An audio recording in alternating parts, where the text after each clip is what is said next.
राज्यात सध्या फक्त नगरपालिका निवडणुकीची चर्चा आहे. सर्व पक्ष या निवडणुका कार्यकर्त्यांच्या असल्यास सांगतायत. पण खरं चित्र काही वेगळंच आहे. या निवडणुका कार्यकर्त्यांच्या नाही, तर त्यांच्या कुटुंबियांच्या आणि नातेवाईकांच्या राजकीय प्रवेशाच्या ठरलेल्या आहेत. अनेक ठिकाणी नेत्यांचे कुटुंबीय किंवा त्यांचे नातेवाईक निवडणुकीच्या रिंगणात दिसत आहेत, तर कार्यकर्ते मात्र माननीय नेत्यांच्या कुटुंबियांची पालखी खांद्यावर वागवतायत. लोहा नगर परिषद निवडणुकीत भाजपनं एकाच कुटुंबातील 6 जणांना उमेदवारी दिल्याची चर्चा रंगली होती. पण बदलापुरात शिंदे गटानं भाजपची बरोबरी करीत त्या विक्रमाची बरोबरी केली आहे. त्याचबरोबर बदलापुरात जोडप्यांचा देखील अनोखा विक्रम झालाय. पण या सर्व राड्यात कार्यकर्ता मात्र उपेक्षित राहिलाय. तो नेमका कसा हे सगळं आपण सविस्तररित्या व्हिडिओच्या माध्यमातून जाणून घेऊया.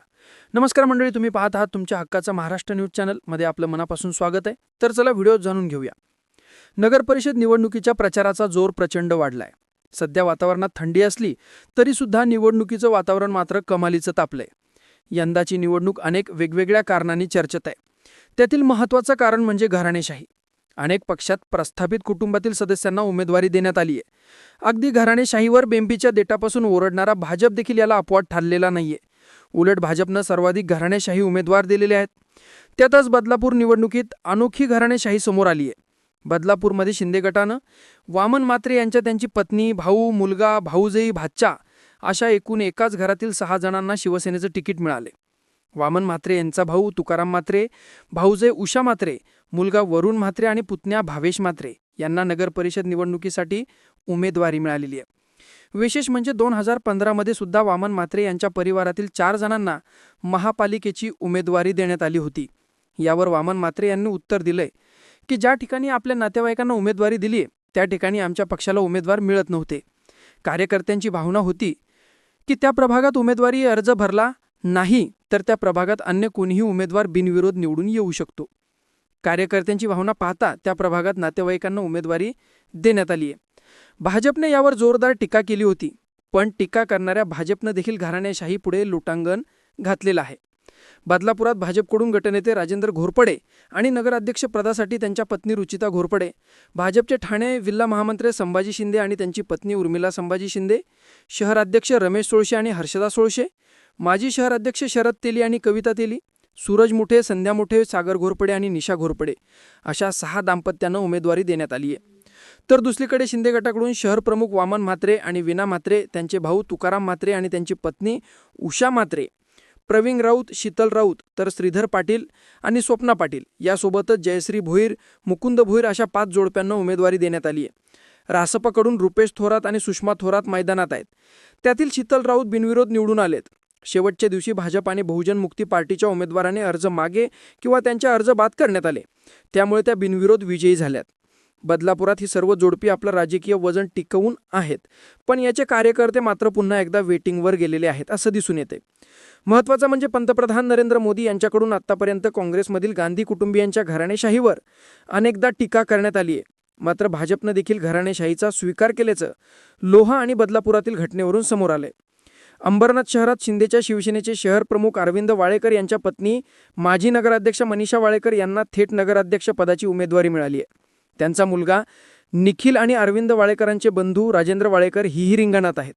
शिंदेच्या शिवसेनेतून करुणा रसाळ आणि त्यांचा मुलगा रोहन रसाळ, शिवसेनेचे कुणाल व त्यांच्या पत्नी अपर्णा बोहीर यांनाही उमेदवारी मिळालेली आहे. पवन वाळेकर आणि त्यांच्या मातोश्री मीना वाळेकर यांना उमेदवारी दिली आहे.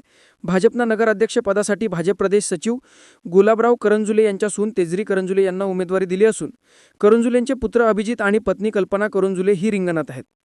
काँग्रेसमध्ये नगराध्यक्ष पदाच्या उमेदवार नूतन पाटील, तर त्यांचे पती ब्लॉक अध्यक्ष प्रदीप पाटील आणि मुलगा विपुल ही निवडणुकीच्या रिंगणात आहे. अजितदादांच्या राष्ट्रवादी काँग्रेसमध्ये शहराध्यक्ष सदाशिव पाटील, त्यांचा मुलगा सचिन पाटील हे पितापुत्र मैदानात आहेत, तर त्यांची सून अश्विनी सचिन पाटील नगराध्यक्ष पदासाठी रिंगणात आहे. त्यामुळे यंदाच्या निवडणुकीत शिंदेची शिवसेना, भाजप, काँग्रेस, ठाकरेंची शिवसेना आणि अजित पवारांची राष्ट्रवादी काँग्रेस अशा प्रत्येक पक्षाने तिकीट वाटपात आपल्या कुटुंबातील 2 ते 5 सदस्यांना प्राधान्य दिल्याचं स्पष्ट दिसून येत आहे. नांदेड जिल्ह्यातील लोहा नगर परिषदेच्या निवडणुकीत भाजपनं गजानन सूर्यवंशी यांना नगराध्यक्ष पदाची उमेदवारी जाहीर केली आहे. तर त्यांच्याच घरातील 6 जणांना तिकीट दिले. यात पत्नी गोदावरी सूर्यवंशी, भाऊ सचिन सूर्यवंशी, भावाची पत्नी सुप्रिया मेवना, युवराज वाघमारे, भाच्याची पत्नी रीना अमोल व्यवहारे यांना उमेदवारी देण्यात आली आहे. तसेच अनेक माजी नगरसेवक पदाधिकारी आरक्षणामुळे लढू न शकले नाही आणि ज्यांनी नातलगांना उमेदवारी दिली आहे अशा उमेदवारांची यादी खूप मोठी आहे. परिणामी निष्ठावान कार्यकर्त्यांना यंदाची निवडणूकही नेत्यांच्या पत्नी किंवा मुलांसाठी लढावी लागणार आहे. त्याचबरोबर नेत्यांनी या निवडणुकीत आपल्या घरात उमेदवारी दिली आहे. यात काही जण तर बिनविरोध सुद्धा निवडून आलेत. स्वर्गीय यशवंतराव चव्हाण यांनी सत्ता विकेंद्रीकरण हा सिद्धांत मांडला होता, पण आता त्यांच्या अगदी उलट सगळं घडताना दिसतंय. त्याचबरोबर अनेक नेते जर उमेदवार आपल्या घरातील असेल आणि जर विरोधक विरोधात उमेदवार देणार असतील तर धमकी, दडपशाही किंवा थेट विरोधी उमेदवारावर हल्ले करण्याचे सुद्धा मजल घाटतायत. अहमदनगर नगर परिषदेमध्ये त्याचं जिवंत उदाहरण सुद्धा समोर आलंय. या सगळ्या वादात कार्यकर्ता हा कडीपत्ता झालाय. प्रचारासाठी तो हवा असतो, पण पदाची वेळ येतच त्याला पद्धतशीरपणे बाजूला केलं जातं. अनेक ठिकाणी पिढ्यानपिढ्या एकाच कुटुंबाचं वर्चस्व राहिले. विधानसभेत तर घराण्याशाहीचं शेकडो आमदार आहेत. अनेकदा कार्यकर्ते आम्ही फक्त सतरंजी उचलावू का असं सवाल सुद्धा उपस्थित करत असतात. त्यांचं सर्वच राजकीय पक्षांनी हो या शब्दात उत्तर दिलेले आहे. हे यंदाच्या निवडणुकीमध्ये दिसून आले. त्यामुळे निवडणुकीत विकास करू, अमुक करू, तमुक करू असं नेते सांगत असले तरी सगळ्याचा एकच अर्थ आहे, ती म्हणजे घराणेशाही जपत राहू. याविषयी तुम्हाला काय वाटतं? राज्यात आणखीन काही घराणेशाहीची उदाहरणं असतील तर कमेंटमध्ये तुम्ही नक्की सांगा. आणि अशाच माहितीपूर्ण व्हिडिओ पाहण्यासाठी तुमच्या हक्काचा महाराष्ट्र न्यूज चॅनलला सबस्क्राईब करा, लाईक आणि शेअर करायला विसरू नका. तोपर्यंत मनापासून धन्यवाद.